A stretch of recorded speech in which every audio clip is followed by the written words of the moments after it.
This is the Tame Aperture podcast. Open the pod bay doors, please, Hal. Hello, Hal, do you read me? Do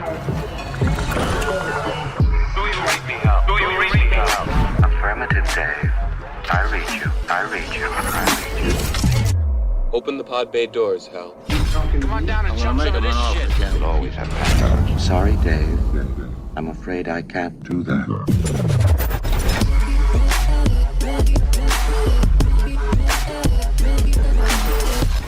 Welcome to the Tame Aperture podcast, where we talk all things movies from first-time directors, indie films, art house, and much, much more. On this episode, we continue our discussion into the mind of Mr. Kubrick and talk the 1964 comedy Dr. Strangelove, or How I Learned to Stop Worrying and Love the Bomb, starring George C. Scott, Sterling Hayden, Peter Sellers, and Peter Sellers. The film was co-written by Kubrick alongside Peter Sellers, Terry Southern, and Peter George. A film about what could happen if the wrong person pushed the wrong button. U.S. Air Force General Jack Ripper goes completely insane and sends his bomber wing to destroy the U.S.S.R. He thinks that the communists are conspiring to pollute the precious bodily fluids of the American people via fluoridation. Principal photography took place in the United Kingdom. The film ranks 39th in the American Film Institute's list of best American films. And in 1989, the United States Library of Congress included it as one of the first 25 films selected for preservation in the National Film Registry for being culturally, historically, or aesthetically significant. Strangelove garnered 4 Academy Award nods and 6 BAFTA nominations and won the Writers Guild of America Award for Best Written Comedy. It runs 94 minutes and is filmed in black and white with a PG rating and premiered in January of 1964. I'm Gabe Vienendahl, filmmaker, film instructor, and movie enthusiast, and I'm joined by none other than Mr. Alan Martindale, veteran podcaster and editor. Alan, what's happening? What's going on, man? We're doing this early. It's a little bit different. There's sun outside. You can actually see daylight. Yeah, it's crazy. It's crazy. Usually these are filmed during the night. It's a little bit different. It's even like moody. It's a little different mood. Yeah. I was thinking though, I've really enjoyed doing this podcast over the last year. It's been a lot of fun. I'm probably going to get us canceled on this one. Uh-oh. We're going to go into battle? Is that what you're saying? I think we might on this one. Yeah, we'll get into it. You'll hear everything I have to say. Well, I like that because, I think we're probably, and by the way, I probably came in hot on that whole intro. So I just realized I was peaking at almost every word. Sound good now. So hopefully I've got it down to where it needs to be. Yeah, so I like battles. Battles are fun. And ironically enough, this would make sense because this is a war movie. So it's a comedy, it's a satire. But let's go to war, Alan. Let's do it, man. It's okay. Here's where I can start you off with a question, right? And then we'll get into the movie. I mean, the movie's pretty simple in its narrative, right? Mm-hmm. It's about a tyrannical maniac who's pushed the button, right? And basically began will begin a nuclear holocaust. So here's the question that'll get you going, and then we'll kind of backtrack throughout the story. What were you thinking as you finished watching the film? So here's the thing. My views are a little mixed, a little complicated on this one. I love the premise. I think it's very interesting. And especially, I mean, I don't want to get political, but the movie's kind of... I think there's no avoiding it in this particular cast. Yeah, exactly. But, the movie's basically about the ineptitude of the people who have instigated the nuclear arms race, right? And are in charge of the big red button. I think it's more apt today than it was when this movie, which was meant to be a satire, was actually made, because it feels like the ineptitude is even way worse now, and it's closer to real life than probably we would like to admit. Yeah, I think it's definitely got a tone for 2020 as well. Yeah, and as a film that's 50 plus years old, there's something ringing true about it for sure. Yo, no doubt. It watching some of this, it's like, this is like watching the inside look of what the war room would be today, or what it would be like on a bomber today. Like just the blind allegiance and ineptitude of these people, and the pride that they take in being so dumb. You know, it's to me, it's like, wow, this is saying a lot about what our country is like today. And it was supposed to be a satire back in the day. Yeah. So it's crazy. I'll say this. I've only, now of all the Kubrick films, this is probably in the middle tier for me. Maybe slightly above the middle tier, right? And like I said last time, I haven't given each Kubrick film a rating. I think I will. I'm going to go through them like we talked about, and I'll give them a rating. This is somewhere in the middle to upper tier, but it's not in that top three, threshold. But I enjoyed the film. I laughed, so that was good. And I think I laughed at the things that they were hinting to and alluding to that were satirical, right? And also, like you said, the relevance that it carries with it 50 plus years later. So that actually leads me to a question I had penned down, and I don't mean it to be insulting to this movie, but so you thought it was funny? I did. Like you thought you were watching this and like, this is good comedy right here. Yeah, absolutely. I just don't know. And I know I'm in the vast minority here. Let's go, baby. It is not funny. There is nothing. It is like, I love the story. I love the acting. I love the performances. I even love a lot of the direction. But Kubrick can't do comedy. He just can't do comedy. I would rather see him take do a serious take on this as the book, because the book it was based on is not a comedy. It's not a satire. No. And I would have rather seen him do that. And I know what he's doing. I know why he went with the satire route. But it's as if Kubrick hired a 12-year-old boy to write the comedy, like to write the jokes. See, I thought it was so dumb, so cringy, and nothing was funny. You have to tell me why, because there's a lot of scenes in there that I think are absolutely hysterical. Really? Like what? Absolutely. Tell me one of your favorites. I've got a lot of favorite scenes, and it's all about the poking fun at the incompetence of certain leadership. Right. And to me, that's the best kind of comedy, when you can poke fun at something that's supposed to be serious. Like that makes it funny to me.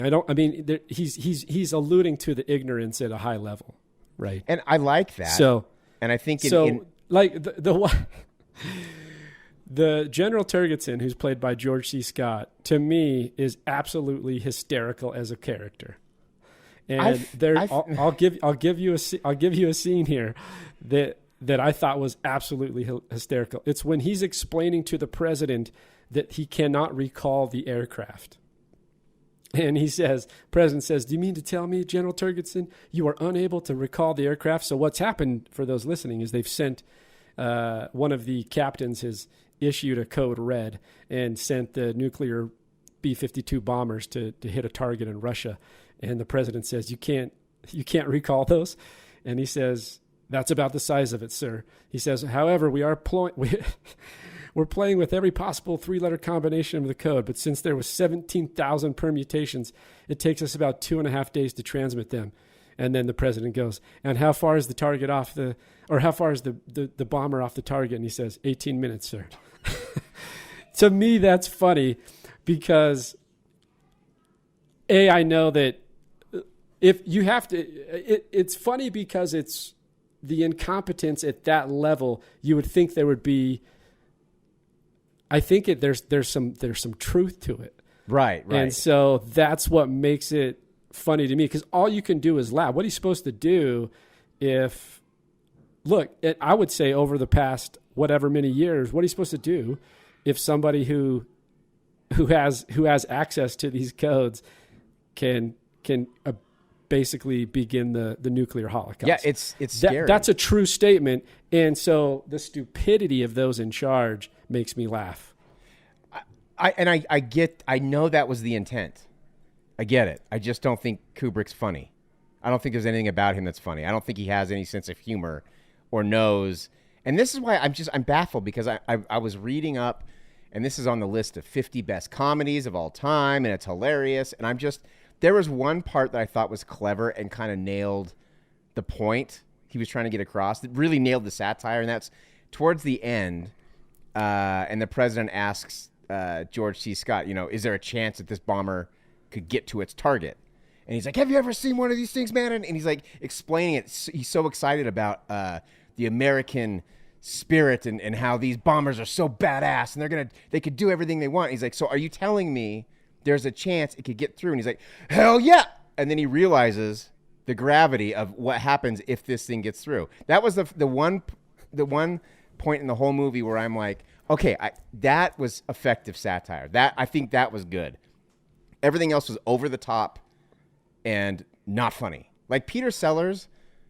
Hold on, here's another scene for you. Because the General Turgidson, to me, once again, hilarious. So like he explains this whole thing about how they can't recall those codes.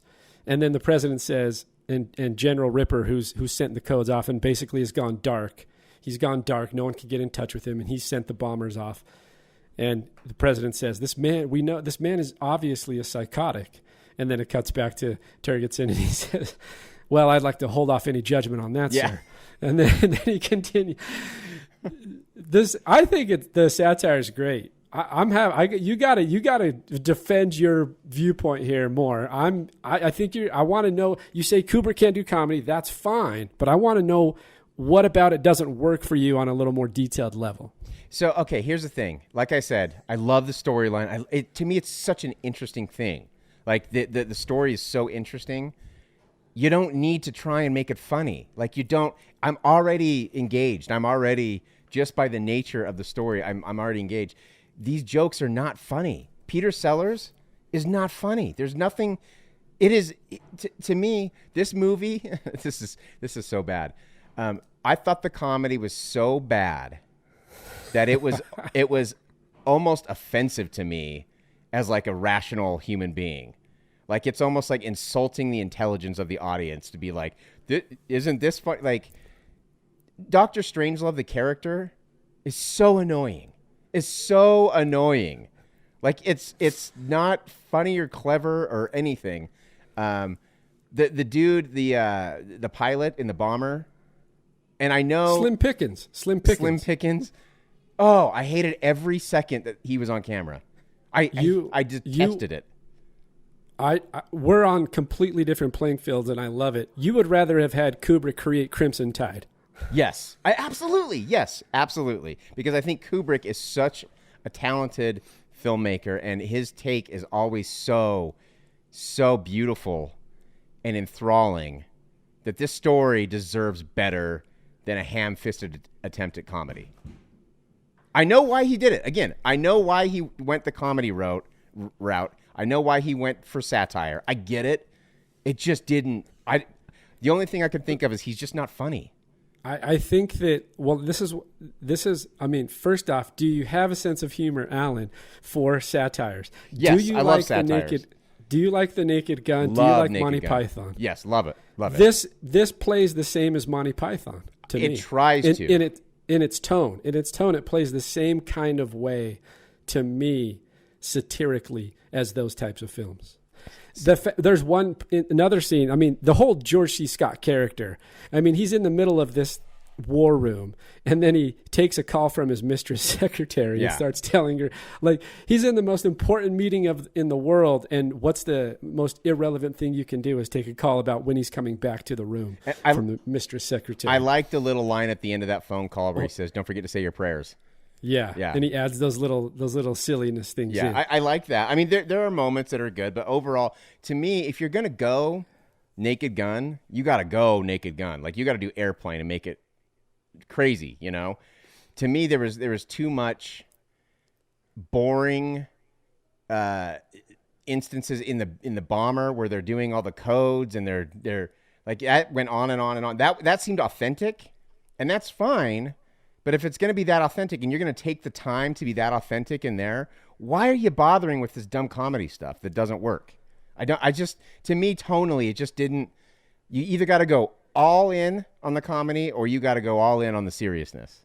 I think that's what, for me, on the opposing view, is what makes it work, which is basically you take something, you attempt to, the way he films it is not in a comedic way. It's not, it's filmed like, if you look at it, it's black and white. It has a very kind of noir look to it. It's a lot of hard lighting, a lot of wide lenses. There's not a lot of, they're not using the edit necessarily, because a lot of comedies now will use the editing as a ploy to make the laugh hit, as a punch. And this is not that. Like, he's going to take a different approach, a lot of wide angle lenses, a lot of wide shots. There's some close-ups, but relatively speaking, they're used pretty infrequently. And it's all just kind of wide shots of everybody there. And so aesthetically, I think it's the opposite of what we've become accustomed to comedically, using the edit and using certain shot types. And I can appreciate that. That made it funny for me, is to take the aesthetic of drama and then still build in satire. I know what you're saying. So I'm glad you brought up Naked Gun, because think about Naked Gun and Leslie Nielsen, also in Airplane. Like, to me, what made Naked Gun work was the straight man approach that Leslie Nielsen had. Like, he was not a wacky, zany character. He was a straight, like, he was, and everything around him is going haywire and is hilarious. In this, it almost feels like just the opposite, where the situation's very serious, but rather, but they tried to create the comedy with wacky characters. And to me, there's something about, like, when people do silly voices or when they try and go over the top with comedy, to me, it just doesn't work as well. Like, I think you and I disagree on this. Like, Zoolander, I can't stand it because Ben Stiller's doing a weird voice. To me, it's not. It takes the comedy away because there's nothing plausible in it. Like, Adam Sandler, his worst movies are the ones where he's doing a stupid voice. So to me, the silly voice thing, like Peter Sellers, I think that's what bothered me about Peter Sellers with the Doctor Strangelove characters, the silly voice. It's too. I don't need the wacky characters. The situation, you could actually make. To me, there's something more interesting in when a situation's going haywire, but people are normal and straight-laced and relatable. So you wanted a drama. That's what you wanted. I wanted a drama, or let's make the situation a little bit wackier and make the characters a little bit more grounded in reality. Okay, I can go with you there. I mean, we're going to differ here also. I have a question for you. And that's okay. I like it. I like the difference of opinion and the difference of perspective. Alan doesn't like funny things. Oh my God. I'm just kidding. He doesn't like Zoolander. That's why I like about it is that it's so wonky, it's so over the top, and admittedly stupid, that it's kind of fun to just go into that absurdity of the world. By the way, you're not the first person to say that I don't. Like, my humor is obviously doesn't align with most people, and I'm kind of messed up that way. You're not the first person to say it. Well, I don't know if that's necessarily true, just in this case. Yeah, well, yeah. But like Will Ferrell, like, for the most part, I'm not a huge Will Ferrell fan. So you don't like, if you look at comedies like Step Brothers or Funny Moments, Anchorman, things like that. Anchorman, I like Anchorman a lot. Okay, but that's counterpoint to your description of a wonky character. See, I don't think so, because he tries to play it serious. Like the character of Ron Burgundy is not like wacky doing a silly voice. He's like, he lives in this world. He's a little like Frank, what is it in Naked Gun? Frank Drebin? Frank, yeah, I think so. Drebin. Frank Drebin. It's a little like that, where he's very serious about what he's doing. He doesn't realize that he's weird. He's not hamming it up, going over the top, To me, that's more when you can relate to the character a little bit more and see kind of they have blinders on. To me, that's a little bit more, that's funnier. Okay. So let me ask you about Lionel Mandrake, Colonel Mandrake, from the British exchange officer that's with General Ripper. General Ripper, the guy who sends the code to drop the nukes, because he's that character. Yeah. He's somebody who's in in a situation that's obviously out of control, but he seems like a relatively kind of poised or at least grounded individual. No?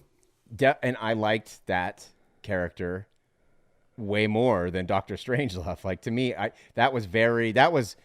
enjoyed that more. I still don't understand how he's British and he's in the American Air Force, but that's probably beside the point. But I like that character because he's just trapped in this insane situation and he's trying to figure out a way to navigate out of it.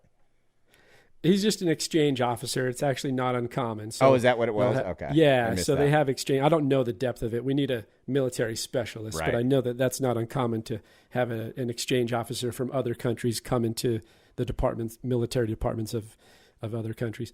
But he's kind of more straight-laced. And first off, the names of these characters to me are hilarious because he's obviously poking fun of it. Right. He's straight out come out saying this is a satire because the names of these characters. You have President, also played by Peter Sellers, President Merkin Muffley. Wait, he's basically calling him a pussy, right? Like that's what he's doing. He's more of a straight-laced character, though. Oh, I know, but right? I mean, by naming him that, he's just saying like he's spineless. Like that's what he's trying to. And that scene where he talks to Dmitry, who's the Russian president, and he gets him on the phone, that scene to me is funny too. I almost feel, and the reason it's funny because it goes to this point that you were talking about, which is I think there's, as crazy as this sounds, there's some authenticity to the things that he says when he's talking to this leader of another world who has the potential to take out the Earth with a nuclear bomb. And he's basically they're basically arguing over the conversation. He's saying, Dmitry, I wanted to call and say hello. Yeah, see, that's stupid. Like I literally rolled my eyes at this point. But here's the truth, Alan, and I mean this as a relatively, I think, logical thinker, I would say. I don't see it as that far-fetched. Here's the thing. Now, in 2020, I don't see it as that far-fetched because, again, I don't want to get political, but you can see a leader from another country, if they needed something from Donald Trump, having to placate him in a similar way, like, no, you're great. I love talking to you, but in normal society, I'm not sure how realistic that is. Yeah, I agree, but I also think that there's some truth to it, even beyond this political spectrum of 2020. I think maybe not that in depth, or especially now, of course, with Trump. I would say this would be something that could happen, but I don't imagine to say that this doesn't happen or couldn't happen with anybody else. I think the atmosphere that we're in now, culturally and politically, this doesn't seem that far-fetched. That's very true. Not just the Trump thing, although that's one thing, but outside of how our political spectrum rolls now, and we won't get overly political, but we're just a bunch of dummies. They're just a bunch of dummies doing whatever they're doing for, right. You know what I mean? It's all self-serving, right? All self-serving. So it doesn't seem as though it's that far-fetched. And so, yeah, but if you look at Sellers, you have the three characters that he plays. Two of them are straight-laced. One of them's over the top. Yes. And I like the straight-laced characters way more. I like the idea of Strangelove.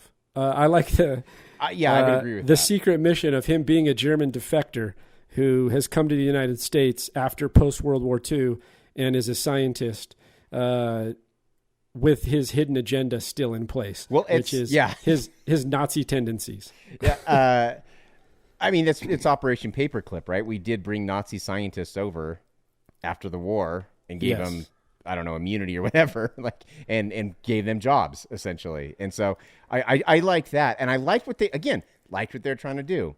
I think the execution was way too over the top. I like the idea of him having a secret agenda still. I think that's fun. And I love his little plan at the end, by the way, to get everybody into a mine shaft and everyone gets laid. I like that plan. I thought that was great. Yeah.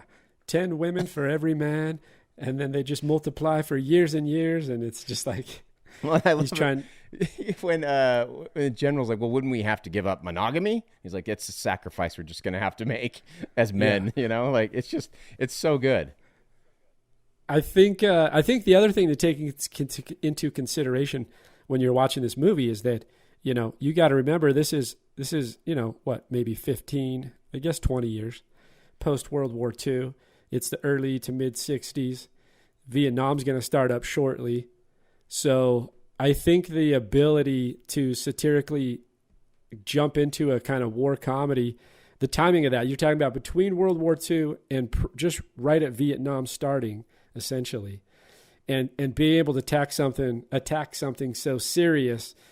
That's what I think I like about it, is the fact that you can take something that we all would consider, if we were having a kind of, I guess, quote unquote, normal conversation, we would all agree that this is a serious thing, and that people who at the highest competency should be placed at the top to make these kinds of decisions. And what's interesting is that's not the reality. I think you place people at the top who are not competent to make these decisions. And as a result of that, I think his satire works for me, and I thought it was funny. I like that. And especially you think about the time. This was like right in the middle of the arms race in the Cold War and the escalation of nuclear threats. Like, this is, I would imagine that was a very scary time to be alive, because I know they were doing drills in schools, like what to do if the bomb is dropped, and so to me, to ease the tension in this way probably would have hit me in a better spot probably back then than it does now. I think it's hard to pull off. And I agree with you there. Like, the era makes a difference. I think it's hard to pull off. I would imagine, we talked what's interesting about Kubrick to me in his portfolio of work, and this comes just after Spartacus and just after Lolita, and basically after he's kind of shunned away, quote unquote, the studio Hollywood system.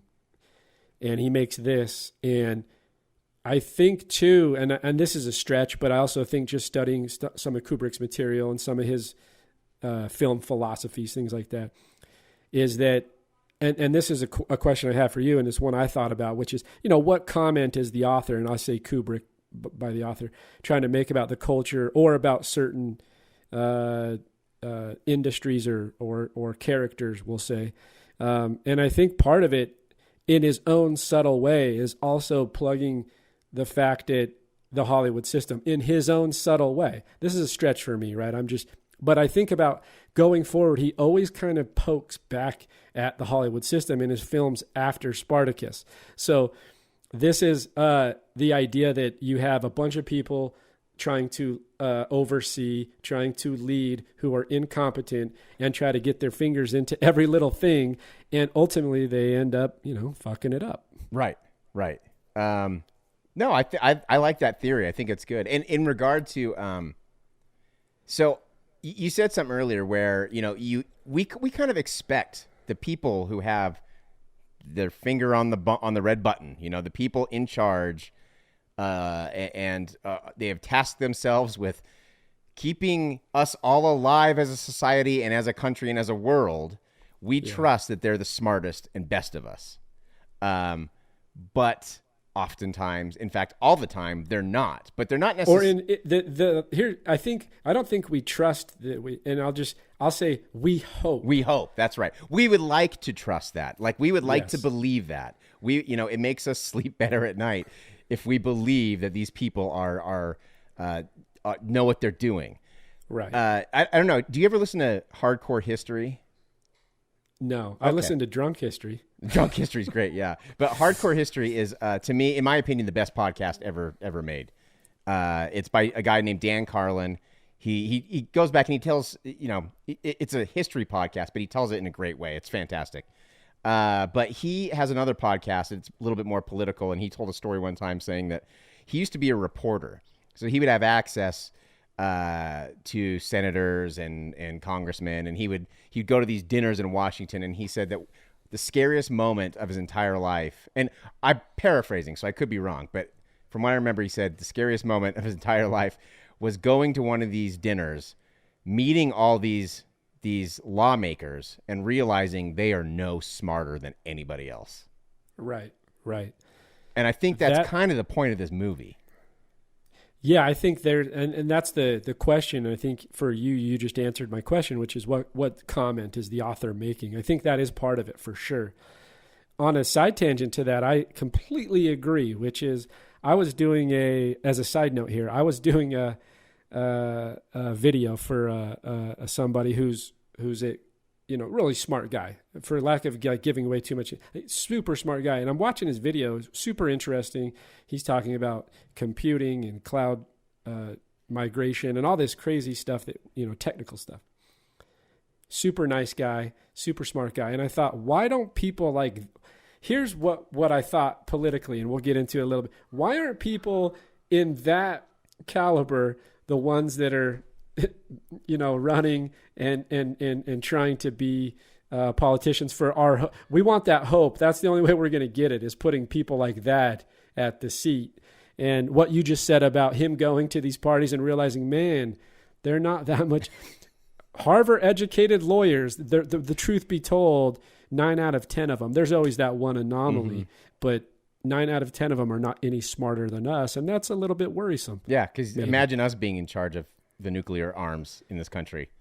Yeah. What would we do in this situation? I'm like, I could do it. And then I think, then I get truthful with myself, and I'm like, no, I fall apart in about 2 seconds. And then think about how narcissistic you have to be, no matter where you fall politically, to think that you could. That I deserve to be the guy doing it. I am. Yeah, exactly. I'm the guy. Right. To lead. So there's that. Well, get into politics. I mean, I think all politicians are narcissists. You have to be. You have to be. I don't think that's a hot take. I think there's a couple sprinkles in there that have good intentions. Yeah. So of the you know what I mean, of the hundreds of congressmen, senators, etc., there's a couple sprinkles that have the right intention. Right. But 98% are narcissists. I mean, if you took away the limelight and the controversy and having to deal with people, maybe we would get more of these intelligent people in these positions of power, because I think that's part of it is they don't want to. I mean, I wouldn't want to deal with that, like dealing with the other side. It's a lot of pressure. It's a lot of pressure. And being in front of the microphone all the time and having to act perfect and no thanks. No fun. Yeah, and so I think you're right. I think there's definitely a commentary there culturally about, and it's a political commentary, right? Like we discussed. And so I think that's part of what Kubrick's doing there. Real quick, to get back to part of the point, was what I was thinking about before was his span of work. So you have this film, which is a war film, but it's a satire. When you jump forward like 15 years, and you have Full Metal Jacket, which we discussed last time, which is a serious take on war. It's a completely different spectrum than this film. And I think there's and this is just me being the Kubrickian that I am and being the Kubrick apologist. So is that I love the idea that as a filmmaker and a storyteller, you can take a spectrum of things. And for you, it didn't work. For Strangelove, for you, it didn't work. For me, it does work satirically. But to be able to take the spectrum of storytelling as silly and outside as Strangelove is, to something very serious tonally of Vietnam. Like, you couldn't, and the point being is that you can't take, I think he knows how to pick his stories, because the reality is it'd be really hard to make a satire on Vietnam until later on with something like Tropic Thunder came about. And It's not even about Vietnam, but it has those kind of nuances to it. And I don't know if you enjoyed that movie, but I thought it was funny because you don't like Ben Stiller either. I like Ben Stiller. I like him when he's not, like Dodgeball. And I'll just, this will be my last point on this, then I'll let it go. Dodgeball, I thought it was funny, except for the Ben Stiller character, because he's doing a silly voice. You don't need to do the silly voice, man. Yeah, it's over the top. So I like it. But what I'm getting at is he picks and chooses carefully. It's not just like at this point in his career, he's picking and choosing. He picks this and he decides to go this route. I mean, you read Red Alert, of course, tonally it's a drama and it's serious. it also, in some of the research, said that he read like over 40 or 50 books based on atomic bombs. Like he was trying to figure out that side of it. And so he picks and chooses. And I think the only way for him to directionally go is to go, I'm going to go over the top, stupid, silly satire, because this is a real threat. I mean, and it is, right? Sure. I mean, you look at it and like we've built ourselves into a society where we literally, and this is a true thing, I think no one would combat this, is that we do have the option to just end it. End human life. Like we have, intellectually and technologically built ourselves into a position as human race that we can literally go, we're done. That's it. So I think for me, what I'm getting at is that the only way to look at, because that's so morbid and so dark. If you think about it at that level where like literally a button ends it, boom, we're gone. Crazy. It's what I'm getting at is the only way I think, and this is why I like about what he did, was the only way to tackle it is go, okay, we're fucking morons. Right. And the only thing I can do is laugh at it. Yeah, and I get that, and I like that. So I was going to ask you, do you think, and you might not be the right person to ask about this, because I'm too much of a Kubrick. No, because because you're like most people, and you like this movie a lot. To me, I would need to ask another person who is a little cynical of this film, I think. Do you think... I can be truthful, though. I mean, you're right. I'm going to lean a little bit towards my bias, no question. That's honesty. Well, but I'm usually pretty truthful with the answers. I'll try to be the best I can. No, very true. The supposition of my question is almost understanding it's not a great movie. But do you think his commitment to authenticity, like he does in a lot of his films, and because he is just so meticulous, and like you said, he read all these books about the nuclear arms race and all that kind of stuff. Do you think his obsession with authenticity hindered him in trying to do a satire? Because he's always got to stay grounded. Like the bomber, he just had one photograph of inside one of those bombers, and he built the entire set based on that photograph meticulously. And I wonder if he could let go of the authenticity a little bit, if he would be able to do a more effective satire. Yeah, I mean, I don't think that's unfair. I mean, maybe he's so in the zone focused about realism and authenticity that you lose a little bit of the campiness that can happen with it. I don't know. That's a good question. If you ask someone who's a little less positive bias on Kubrick, then they might give you a different answer. Yeah, they might completely agree. I can see where you're coming from. I mean, it's interesting directorially for me, like as a person who loves stories and who goes and makes short films and does a couple features. Like I can see how hard it is to become distracted by things that maybe don't carry the same weight. Like you zone in, like for example, I went and did this short film a couple of weeks ago, and you can zone in on the wrong thing. Mm-hmm. And you get strictly focused on, you kind of put the blinders on, and then when you step back from it, as you're reviewing stuff and looking at footage, you go, oh man, I really messed up here. I missed this, and that. This was the real thing. But I think part of that goes back to the preparation. Like, how much are you going in? So like for me, we're run and gun and we don't have a lot of time to focus. I can see where that comes into play. With someone like Kubrick, it almost feels like the preparation is that. So he's already kind of decided not prematurely, but decided beforehand how to attack it from his. Do you know what I'm getting at? Yeah. So I don't know. It's a good question. I mean, I think I liked levels of the authenticity with. He does kind of change it up in his shots too, because a lot of the shots in the war room and then a lot of the shots with General Ripper and Colonel Mandrake are all kind of wide shots of the room. In those scenes where the B-52 bomber gets attacked by the radar bomb from it feels very real. Like Right. it's shot all really tight and close inside the plane. It's a lot of camera movement as if you're a fly on the wall. It's not a static shot. So it changed. And so it's weird because in that moment, I did feel like, oh, this is a serious film all of a sudden. Yeah. Do you know what I mean? Yeah. For that brief second, I was like, oh, this is legit. And then he takes you back out of it. And I don't know that that's good or bad. Actually, I can say that. I don't know that I love it or hate it. I just know that it was different from everything else I was feeling comedically and laughing at before. I think you kind of nailed where the film lost me, because when we're living in these two tones, I kind of want one or the other. Like, to me, things are funny when ordinary people are reacting to extraordinary circumstances. I mean, that kind of sums up what I think is funny, not the other way around. Not ordinary circumstances with extraordinary people, like weird people. Like, to me, that's not funny. I want to be able to relate to it. So getting those shots on the bomber and getting them doing all the military protocol, it was too authentic for me to be like, okay, now I can still go with you on the crazy, wacky satire. You know, like, to me, you're giving me that glimpse of authenticity. I enjoyed that. I want to see more of that.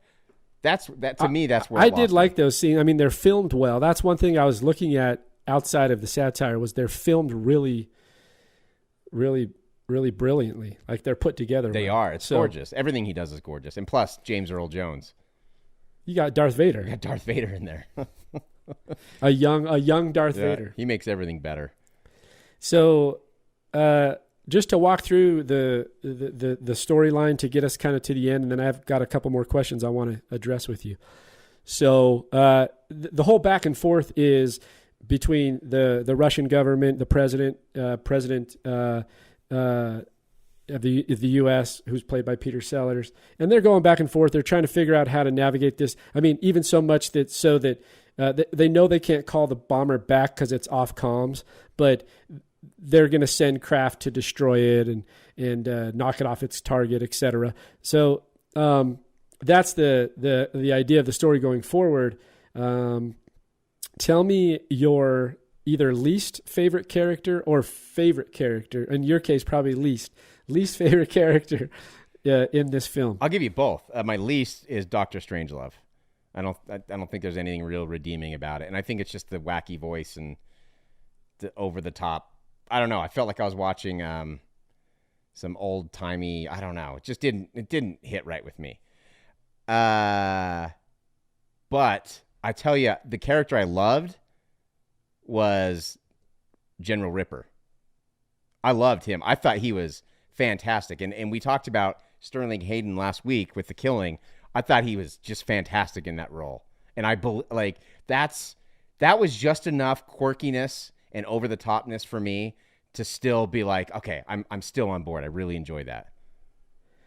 I think it aligns with your analysis, which is he's crazy and he is psychotic, but he's straight-laced. That is, now once you said that, that's a funny line. Like, I'd rather not judge until we get all the facts in. That's pretty good. I just think he's defending something that is blatantly obvious. Right, exactly. Yeah, and it makes it funny to me. Yeah. Tell me, okay, so we have General Ripper. Tell me a favorite scene in the movie that you enjoyed. I love it when after his men have surrendered, which first of all he never thought they'd do, because it's that blind rah America, we're braver and tougher than everybody else. I love that embodiment of him. And when he realizes it's over, and he starts asking about torture, and he's like, I couldn't stand up to torture. There's something about that defeated just look on his face. It's just, I love that. I love that part because I thought was funny. He also starts drilling Commander Mandrake, General Mandrake, who's the British exchange officer. He starts drilling him on World War II, and he's like, "Were you ever a prisoner of war, General? Right? Were you ever tortured?" And he starts talking about how he was tortured. He was captured by the Japanese, and he was tortured. What's the deal with the fluoridation? What's the deal with the bodily fluids? I don't know, in but is this essence? where this crazy conspiracy theory started? Did it start with Kubrick? Which would make It sense could because have. Kubrick is alleged to be involved in other conspiracy theories too. So maybe that's where it started. Well, I got to ask you a question though, real quick. I do want to know your favorite character and your least favorite character too. But what's the deal with the gum? Everyone's chewing gum constantly. Everyone's shoving gum into their mouth. That's one of the survival thing. That one of the items in the survival kit is a pack of chewing gum. Yeah, the one scene that comes to mind again is with George C. Scott when he's delivering the news to the president and he stops mid-sentence and puts another piece of gum into his mouth. See, I think it's funny and the reason I think it's funny is because it's so absurd. The idea that you have the time and your brain power to stop and be like, oh, by the way, I'm just going to throw this gum in my mouth. But they do it in The Bomber too. Like they're all chewing gum while they're looking over the papers and stuff, and they're all shoving gum in their mouth. And I just it could be something deeper I didn't historically understand that I'm unaware of. Yeah, I just didn't understand what that was. Here's the thing. I wanted to ask you about water fluoridation, which is only because this was his premise or his motivation to want to send the nukes off because or at least the bodily fluids, right? The Russians were invading our bodies via, at least from what I understood, via fluoridation. Right? Yep. It's the controlled adjustment of fluoride to public water supply to reduce tooth decay. Yeah, like we literally have fluoride in our water, but it's not harming us. Like it's supposed to be a good thing. And I don't know. I don't know. But this might be the first instance of people freaking out about it. I just think it's funny. What is interesting, though, is beyond. I mean, fluoride seems harmless, and it basically is. What is interesting, though, is the idea that an external government or other country could infiltrate the water system all over the country too. Well, it's like chemical warfare. Like, that's actually serious. I'm not a conspiracy theorist, but I just mean, I think what he's alluding to it is the idea that we have a lot more vulnerabilities than we probably think we do. Yeah, well, and I just love that he gets obsessed with it. Like, it's driving everything he's doing. He's ending the world because of it. Yeah. Like, literally, he brings about the end of the world. And as the attack on the base gets closer to him, he pulls out his, I don't know if that's a 50 caliber machine gun, but he starts shooting outside his own windows. That to me was funny too. Yeah. And then he yells out to the window because, by the way, the army that's coming to invade the base it's a U.S. Army. Right. The president sent them to try to either obtain or get the code, right? Because they would rather have sacrificed, I guess, the base versus to get the code from Ripper. Because as he's shooting outside back at them, so we're basically fighting each other is the concept. And then as he's yelling or shooting his 50 cal and he's yelling at him, he encourages him. He's like, "Good shooting, boys. Keep it."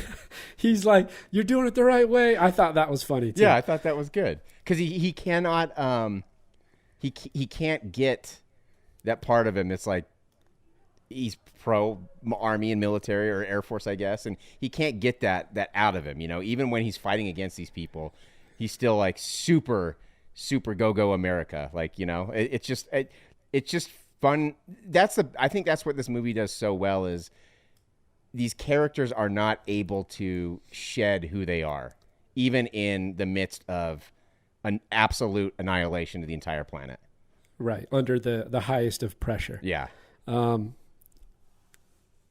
He goes, since he's your favorite character, this end scene, this scene where he ends it, he calls for a surrender, and then versus being taken captive by his own government to relinquish the codes to the nuke bomb, he goes into the bathroom and shoots himself. Mm-hmm. Dark. It's very dark. Like, I mean, I knew it was coming. Obviously, they telegraph it in there, but I was almost feeling like this is 1964. I mean, wasn't that taboo then? I mean, are they going to do it? And yeah, it was pretty dark. I loved it. I did too. I thought it was hilarious. They don't show it, and that's good. I like the idea. Of course, they couldn't. Right. But I like the idea of he goes in there, and then you just hear it, and then it cuts back to Mandrake, who's just kind of like, what just happened? He's trying to compartmentalize it all. He's trying to also decipher the code. And he's trying to take all the little hints that Ripper was giving him based on his talk. And he's trying to decipher the code during this whole time. Meanwhile, the ending here, because it gets towards the end and the bomber's coming into its target or getting close, and they realize the fuel's been compromised and they can't get to the ultimate target, and they have to go to a quote unquote shorter target. And these shots of the bomber made me laugh. These back screen projection shots of the bomber. Yeah. And what sucks is, for me at least, at the beginning, they were actually pretty damn good. If you think about the back screen projection at the beginning, I thought they were good. Mm-hmm. And some of them are mixed with real shots. But it was good. But as it gets towards the end, I mean, the back screen projection shots of the bomber killed me. They were trying to show him flying low to the ground. It looked so off. It was just... Again, it was very non-Kubrickian in terms of perspective. It could have worked if they hadn't been so authentic with the interiors of the bomber. Like, to me, it could have worked as satire in the comedy. Or you just capture the right back screen projection so your visual perspective's not thrown off. Yeah, that's what I was like, Kubrick, what are you doing? Are you doing this intentionally now? It kind of felt like it.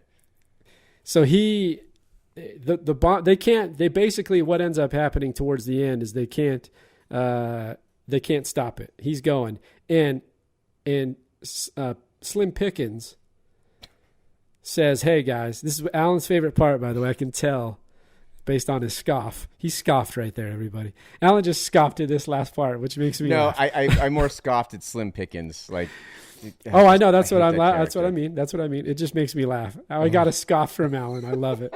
And so Slim Pickens can't hit the target, but no, damn it, he's going to hit a target. And so he comes up short, but the bomb won't release. It's malfunctioning. So he goes back to the bomb, and damn it, he's going to fulfill the mission. Gonna happen one way or another. So he hits the release valve, the fail-safe, or whatever it is, and boom, the bomb drops, and guess who's riding that baby home? That's a fun shot. That's the most famous satire. Shot of the movie, I think. Right. And that's great satire right there. Because that is kind of how, if this were to go down, I mean, you're not going to literally have a cowboy riding on the bomb, but you are going to have a lot of people being like, yeah, get those Ruskies, take them out. So I thought that was great. I thought that was effective. And it's the Simpsons parody of it's great, by the way. You ever seen Homer riding the bomb? Always find a way to bring the Simpsons always, in. Man. Always the best. I'm okay with that. I'm a fan of the Simpsons. I love the Simpsons.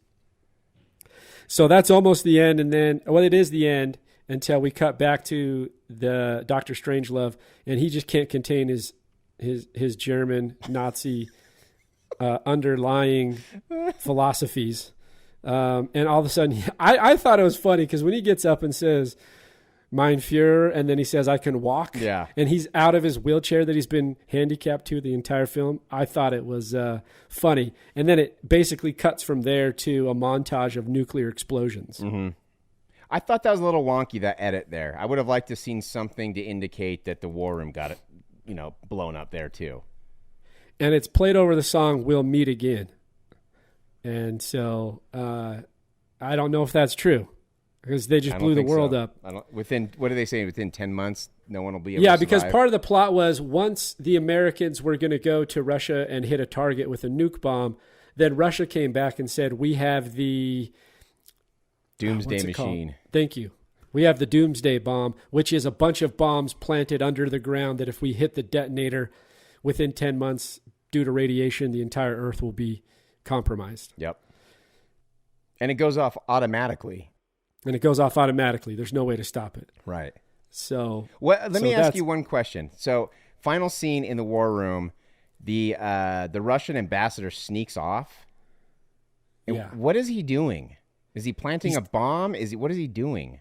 He's taking pictures again. That's what it looked like to me. He had another little spy Is that what it was? camera. Okay. That's what it looked like. What? Which reminds me of a funny scene to me. Well, I think it's funny when they bring the Russian ambassador into the war room and George C. Scott is just not having it. He's going to see the big board. It's so funny to me. I thought I would laugh. This is another. See, I think I laughed most at George C. Scott's characters. Yeah. And that scene where they bring the Russian ambassador in and the president, the ambassador, and George C. Scott are in a triangle. And then George C. Scott starts telling him how President Dmitry is a fascist communist pig, and he can't contain himself. No matter what, there's no decorum or professionalism. He just has to blurt out whatever comes to his mind. And you're like, and then within 2 seconds, he's wrestling the ambassador to the ground. And Alan, this to me makes this, I know it's a silly thing and it's very trivial, but it was so funny. He's wrestling to the ground and he's telling him, but I found him. He was taking secret photos because he had that little spy camera. He's taking secret photos. And the president's like, basically, I'm paraphrasing, but he's like, let him up. Stop being stupid. And then he's like, but what about the big board? What about the big board? What about the big board? I don't know. I just thought it was funny. He was so into the big board. I like that there's a one little line that I thought was just kind of funny. It was President says, you guys can't fight in the war room. It's right after that when Yeah, he says, what yeah. about the big board? This is a war room. There's no fighting in the war room. I don't know. I thought it was funny. And that leads me to, I'll answer the question because I know you asked it and I had asked you. I think my favorite character is George C. Scott. How about Right. least favorite? So George C. Scott's my favorite character. I think the least favorite, man. I know I'm going to sound like an apologist here, but I just love all the characters. I really do. So it's hard to choose one. If I go least favorite, I'll probably go Russian ambassador. Yeah. Easy one. I feel like that's an easy one. But I think General Buck, by the way, his name's Turgidson. Turgidson. Which is a silly name, of course, but General Buck seems appropriate. I actually really like Sellers in every role. And there's a lot of admiration. Like as a director, if I do a short film, I've always had a huge admiration for actors. Because acting is something else. It's very difficult. For me, at least, and some people it comes more naturally too. So I think for me, there's a level, besides being funny, there's a level of like appreciation to carry 3 different roles in one movie, right? And still make them, even if they're absurd and over the top, still make them independent of each other. Yeah.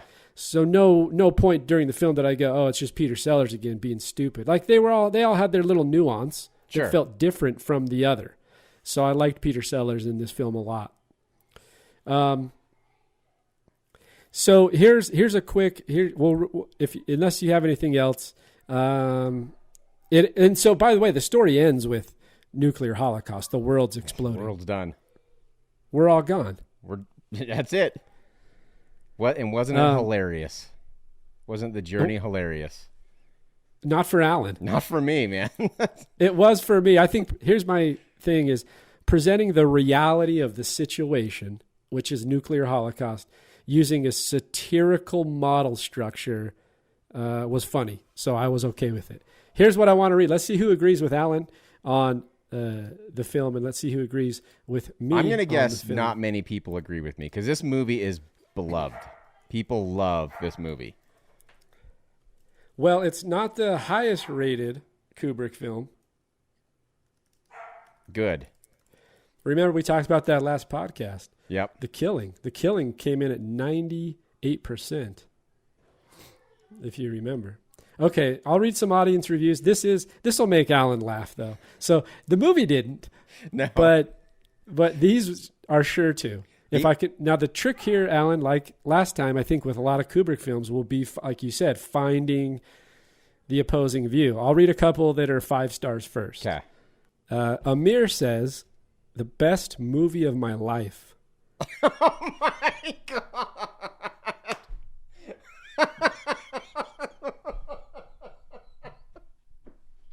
That is the dumbest thing I've ever heard in my entire life. Dr. Strangelove is the best movie of his life. Now you're gonna feel bad because I'm gonna get into his story, and it's no, I'm just kidding. That's fine. Okay, yeah. I watched it as a 10-year-old kid in the early 80s on Iranian TV and fell in love with it since and always. I waited to watch it again and again in the coming years. God bless Kubrick. Well, now I feel bad because I think English isn't his first language. It's a lot funnier if these are people who speak fluent English and they're writing stuff like that. Now I feel bad. Damn it. No, you don't have to. I love your laugh, so it made me laugh. Okay. Dr. Kill Patient, 10 months ago, 5 stars. Okay. This is where it's going to get political, but whatever. I've never read these reviews, so I'm just going with it. Sweet. I'm a moderate Republican. I can take the ribbing of Dr. Strangelove. The conservatives in Dr. Strangelove look like sex-obsessed, gun artillery craven depots and imbeciles. But, of course, Kubrick is one of the all-time great filmmakers. Okay, none of that. I mean, I get what he's saying, but his writing is horrible. Not only that, but I don't think they ever said whether. I mean, he's just assuming that they're conservatives. So what does that say about his view of conservatism? I think it's just he's obviously in agreement, right? I think based on his writing, I couldn't even get through anymore because it was so bad. So bad. Okay, I'm really scrolling here for. It's gonna be tough. I'm literally seeing 5 stars across the board. It's gonna be tough. Okay, great movie. One of Kubrick's finest works. Perfectly appropriate for audiences of all ages. However, it is a lot of talking, so younger kids may get bored, but still a fantastic movie. There's a lot of talking. Yeah, I don't think many young kids are gonna enjoy this one. Okay, here we go. 1 star from 1 month ago. Okay. Because of you and your great reviews, I ended up watching this film. I hated it. Already starting with so much vitriol. Because of you. And your great reviews. You did this I to me. hated it. Boring, comma. Bad filming, comma. My God. It was supposed to be funny, but I never laughed. The director made fun of a handicapped man just like Trump did. I'm sorry, I have to laugh at that review. I do agree about the comedy part, though. He's right. It's not funny. It's not funny, but once again, I think there's some relatability to modern times. I think he nailed it. Oh man, I just love how it starts off. It's like he's angry that someone made him watch this movie. He's so upset. You Someone made sat me him, do this. Locked him to the chair, put the screen on, powered up, and just like Clockwork Orange, plugged his eyes Exactly. open to watch that damn movie. You did this to me. Okay. There's a lot of political reviews in here. That's hilarious. And they're all relevant, like within the last year. So they're all Trump related, which makes sense. Doesn't surprise me. Doesn't surprise me either. But I'm trying to find another negative one because they do bash on Trump, but then they say they like the movie. And I get what they're doing. I found one on Rotten Tomatoes that's 1.5 stars. Okay, let me do one more. And then I'll let you then read. Yeah, yours. it's not a funny one, but I agree with it wholeheartedly. Okay. One of the funniest movies of all time. Oh my God. Already, you know what? It's nothing they're going to say is going to be true at all. I can't trust anything. One of the best screenplays of all time. Oh my God. One of the best performances of all time. That was for you. Of all time. Oh God. Of all time.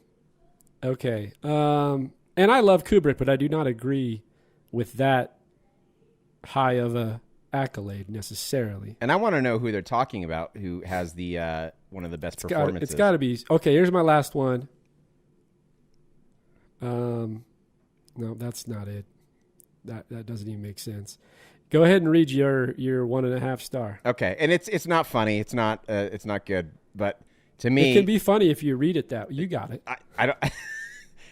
Gabe, I wouldn't want to upstage the master. I couldn't even do it. Okay, it's hailed to be a comedy. Dr. Strangelove wasn't funny. Some of the plain scenes to be repetitive and lacked freshness. Read that. Some of the plain scenes to be repetitive and lacked freshness. Are they talking about like the plane, like vanilla, like there's no or plane The as plane, an the airplane, the airplane. I know, but the way Right. they structured it Right. made it sound interesting. Right, and there's a bunch of missing words. But see, you could have turned that into, you could have spun that into comedy gold. But I actually agree. Here's my. Oh, go ahead. Sorry. I agree. I don't think it's funny, and the plane scenes were very repetitive and lacked freshness. Perfect. Here you go. Here's You Woo 1 month ago, 1 star coming at you. Okay, finally 1 star. Not funny at all. Quite disappointed for its hype.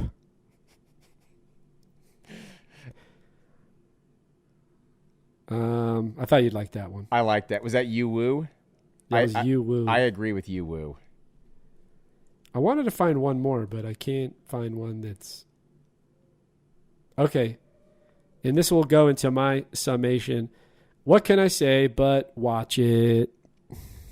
Okay. Okay, Alan, give me your summary. Look, and your rating. I shit on this movie a lot. There's a lot of good stuff going on. I just don't like the mixed tone. And the comedy, again, this says a lot more about me than anything, but the comedy was so ham-fisted and bad that it was insulting.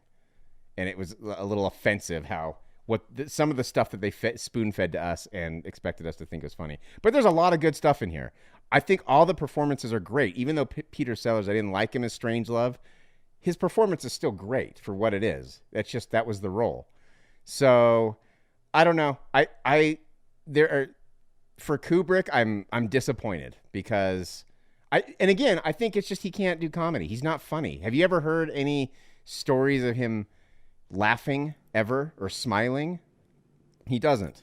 He's very serious. No, he's not known for. No. Although on this as a piece of trivia, there were many takes delivered by Peter Sellers where allegedly Kubrick was laughing hysterically, and they had to redo takes because he couldn't contain himself. I don't believe it. Well, that's what it says. For That's what it says. For Kubrick, not being able to contain himself is just like, that's good. You know, that's Kubrick. That's Kubrick losing his shit, laughing so hard. I don't know. I know I'm in the minority. I'm sorry, everybody. I'm sorry for everything. I'm going to give it 6.4 packs of chewing gum. Nice. 6.4 packs of chewing gum. Okay, Alan, well, let's see what IMDb has to say and Rotten Tomatoes, and then I'll jump into my last summation here. For Dr. Strangelove, IMDb 8.4 out of 10. That's really good. It's pretty high, right? For Rotten Tomatoes, he ties The Killing at 98%. For critics? For critics, 94 for audience. You are definitely in the minority. I knew it. People love it, and that's cool. But I'm right. That's cool. And as I scroll through, I don't see a lot of rotten reviews either on the critics. Yeah, I was looking. I couldn't find any. Actually, I don't see any. Which is interesting because there's always some contrarian in the critics that just loves to kind of just stick it to everyone else. I'll read you here's one. An unfocused, unfunny black comedy, Dr. Strangelove details the chaos. Okay, and he gave it 1.5 stars. So it's rotten. Wow, that's crazy. A decidedly underwhelming entry within Kubrick's increasingly spotty body of work. Wow, that dude's coming in hard. David from Real Film is no joke when it comes to his analysis. He's coming in hot with hot takes. Philip K. Scheuer from the Los Angeles Times. To me, Dr. Strangelove is an evil thing about an evil thing. You'll have to make up your own mind about it.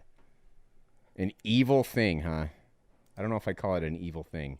I don't know if I'd go as far as evil, but here's what I think. Are you ready? Mm-hmm. This is, like I said, it's in the middle tier of Kubrick films. Mentioned that earlier. I love George C. Scott in this film. Love him. Everybody loves Peter Sellers, and I think he does great. Peter Sellers, like I already mentioned, is great. But something about George C. Scott's character makes me laugh my ass off. Because, and it could be this, Alan, like I think you were hinting on something. Look, he is a real character, and he is unaware of his allegiance to the point of it being a problem. Do you know what I mean? Yep. I think his character is hilarious and funny to watch, and that's kind of what keeps me involved, the hilarity. I enjoy the movie. I think it concerns with things that are serious and that do carry like real, of course, dark tones and kind of cast a spotlight on what our world has the possibility of and what we as human nature have the possibility of doing. And so that's how you laugh at it, is you make a comedy about it. So I'm going to come in with Dr. Strangelove. I have a score of 8.1 nuclear bombs. Nice. 8.1. Okay. I actually thought you'd come a little bit higher. Well, we haven't got to my favorite Kubrick films That's yet. True. And I think with The Killing, I came in with an 8.3. Actually, The Killing came in higher than this. Full Metal Jacket also, I think, is in the 8s. Yeah. And usually I'm sitting in the 7s mostly for most films True. in that general area. So all Kubrick's in the 8, and I haven't even got to Clockwork 2001. We haven't even covered. You know what I mean? So yeah. I'm excited for those.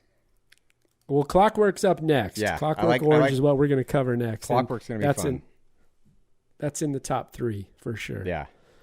And by the way, it's a hell of a lot darker than Dr. Strangelove. It is super dark. I remember watching this when I was younger, and I loved it so much. And then going back and watching it as I got older, I was like, wow, I can't believe I watched this when I was...